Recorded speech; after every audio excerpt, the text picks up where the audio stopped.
Hello and welcome to the Orange County Taxpayers Association OC Taxpayer Update. I'm Carolyn Cavecche, President and CEO of OCTax, and we are thrilled to have with us today the elected Orange County Treasurer Tax Collector Shari Freidenrich. Shari, thank you so much for being here with us today. Well, thank you, Carolyn. I'm honored to be here, to be on the Orange County Taxpayer Association show. It's going to be a great day to get some information out that I think taxpayers will definitely like. So you've served as our county treasurer since 2010? I have. I was elected in November of 2010 and took office on January of 2011. Great. And what did you do before that? Prior to that, I was the city treasurer for the city of Huntington Beach, also elected for almost 16 years.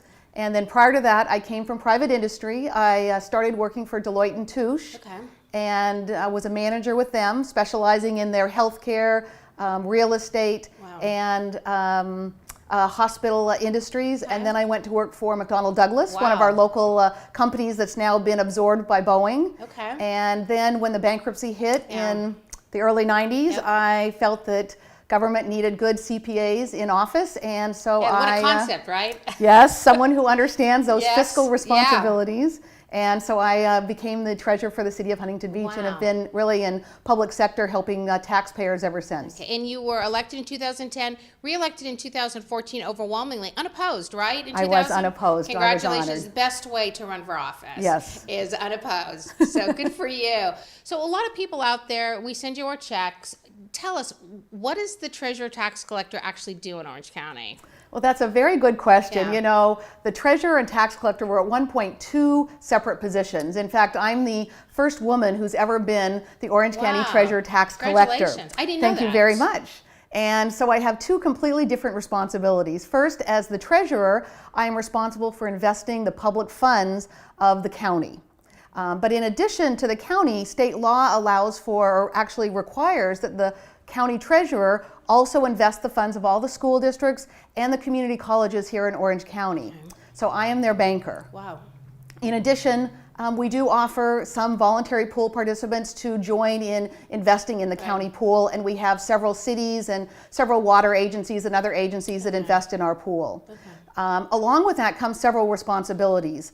First of all, I sit on the Public Financing Advisory Committee, which approves all debt before it would go to the Board of Supervisors, so an important role after the bankruptcy. Secondly, I sit on the Audit Oversight Committee, again another important role because that really makes sure that the county is producing financials. It requires audits to be produced, and really is just that good oversight for the county's financials. In addition, I also sit on the Deferred Compensation Committee. That's the committee that handles like the 401ks. We call them 457 plans for our employees, making sure that we are providing a good offering of different mutual fund classes to be able to make sure our employees can invest in using their money. And then lastly, and probably one of the biggest, is I sit on the 9-member Orange County Employees Retirement System Board. Wow. And in your spare time, what do you do? Do you well, have I'm also the tax collector, and as you know, there are still a whole other host of jobs that we do. Okay, well, so you take our taxes, you collect our taxes. You don't take your tax, you collect your taxes. We send you our property tax twice a year. Everyone here owns homes, writes a check, and sends you a pretty good amount of money. So you get the checks in. Where does it go? What do you do with the money? Well, a couple things. We have two really quite different types of property taxes.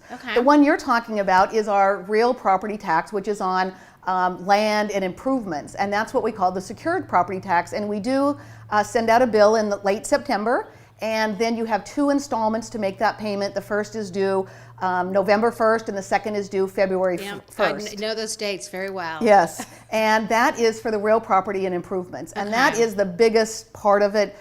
This year we billed over $5.8 billion from the secured property taxes.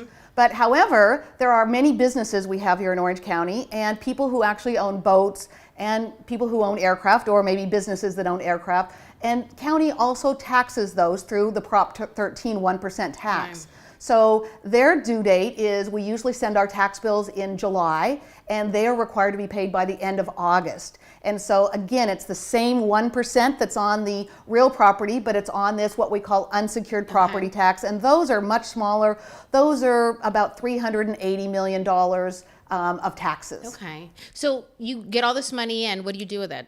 Well, the good news is we collect it's a centralized portion to collect on behalf of over 200 agencies here in Orange County. So when we collect those funds in, we invest them for a very short period, and then we get them out to the people who really need them for their revenue source, such as cities or special districts or the redevelopment agency trust funds. Right. Those are the actual recipients, and certainly the largest is the school districts. The Right. school districts get over 62% of those property taxes if you consider it before all these state swaps. Right. And a small portion of that goes to the county gets a small portion of property tax as well too? Right. The county gets 6% before the state swaps, and that is, I believe, the lowest or one of the lowest. It is the lowest in the state. I thought so. Yeah, it is the lowest in the state of California. It is. Right. And the interesting thing is, you think about that 6%, it actually represents 92% of the county's general fund revenues. And that is basically what means government will run. Okay. So the county needs to run on public safety, public protection, general government.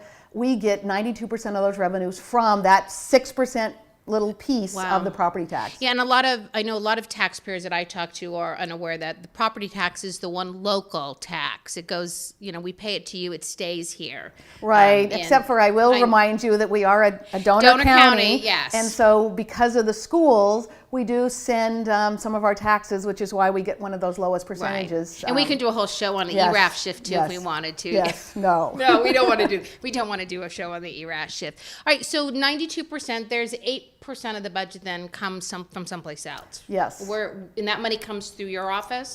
Yes, all the funds coming into the county would come through my office. Okay. We would deposit them. We maintain all the bank accounts for all of the agencies.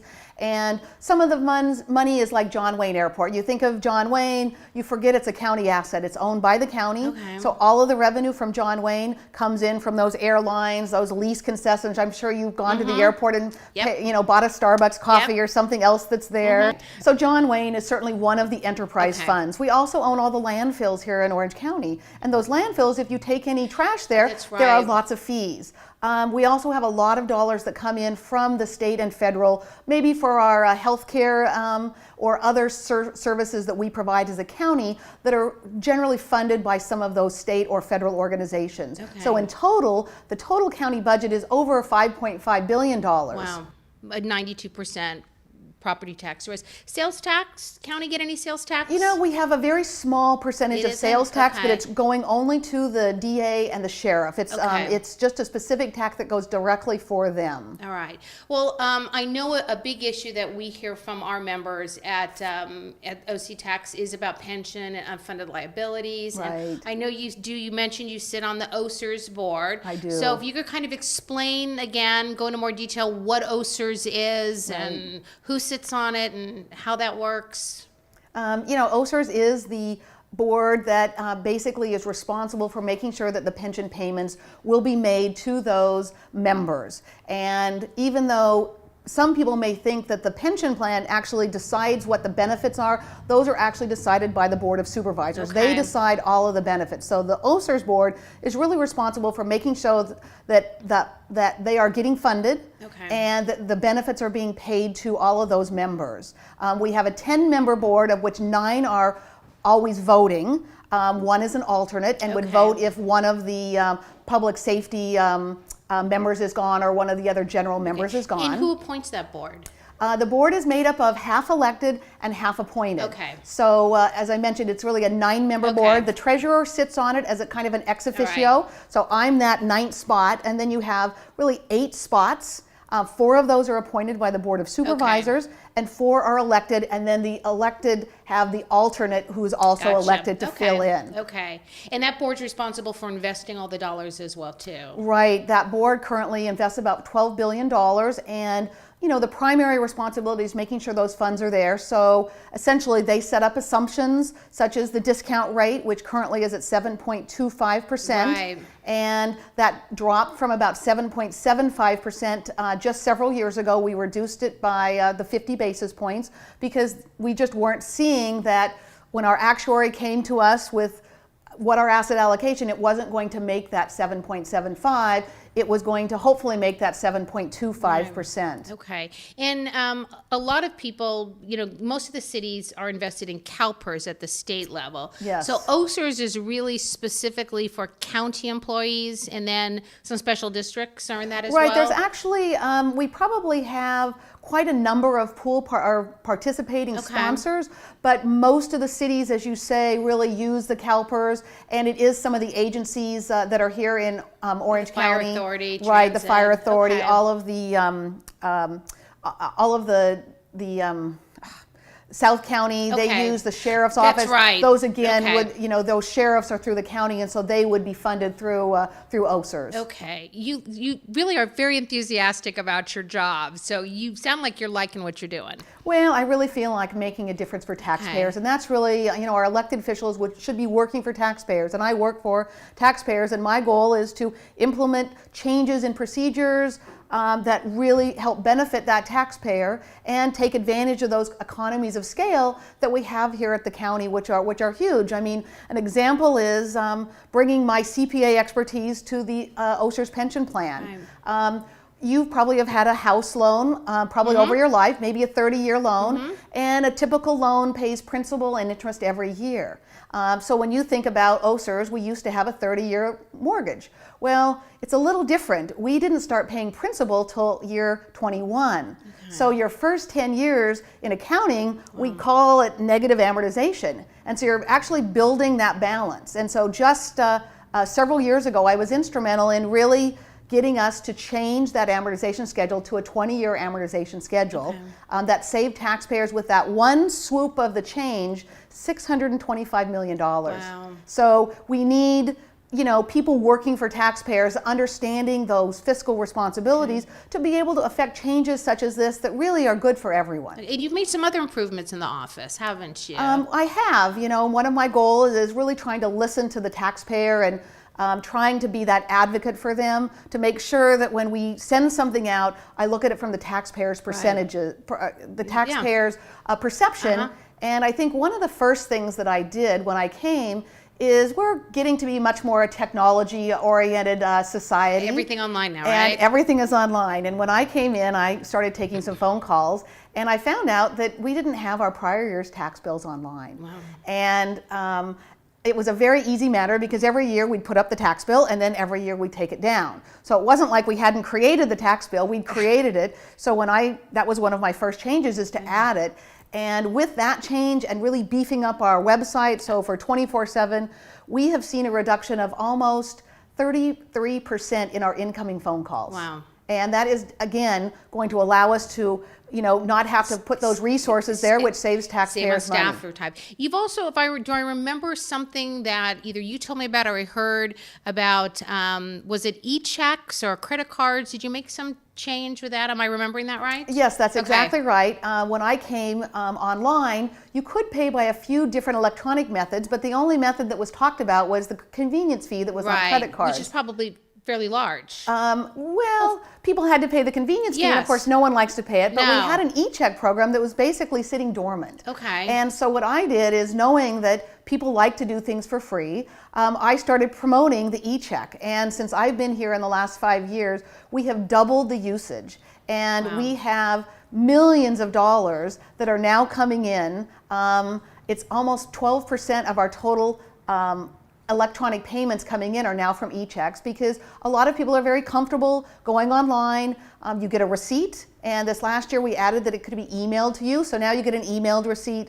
It's just as great as coming into the office, if of course you're comfortable paying online. Yeah. Well, and I love your website, I have to say, to be able to just punch in your address and to be able to pull up all your information is, it's really wonderful what's on the website. So you have, I think, one of the best websites down at Orange County as far as transparency for the taxpayers and users. So. Well, I will tell you, we actually get lots of compliments from taxpayers. Yes. And how often do you get compliments from taxpayers that are looking to compliment say the that they tax- actually don't mind paying the tax? No, complimenting the tax collector is not something that is an easy thing Yes. for everyone to do. Yes. Well, it was a pleasure to have you here today, and thank you so much. And please keep up the good work. You're Thank doing you a again. very good job, and appreciate the transparency that you have for handling our dollars. Well, it is taxpayers' dollars. I'm here to work and Right. serve the taxpayer and continue implementing improvements just like we've been doing in the last 5 years. Thank you. Thank you very much. And you can get more information on how your individual cities spend your tax dollars, as well as information about Proposition 13 and OCTax events, education, and membership opportunities on our website at OCTax.org, as well as our Facebook page, the Orange County Taxpayers Association. From OCTax, we'll see you soon.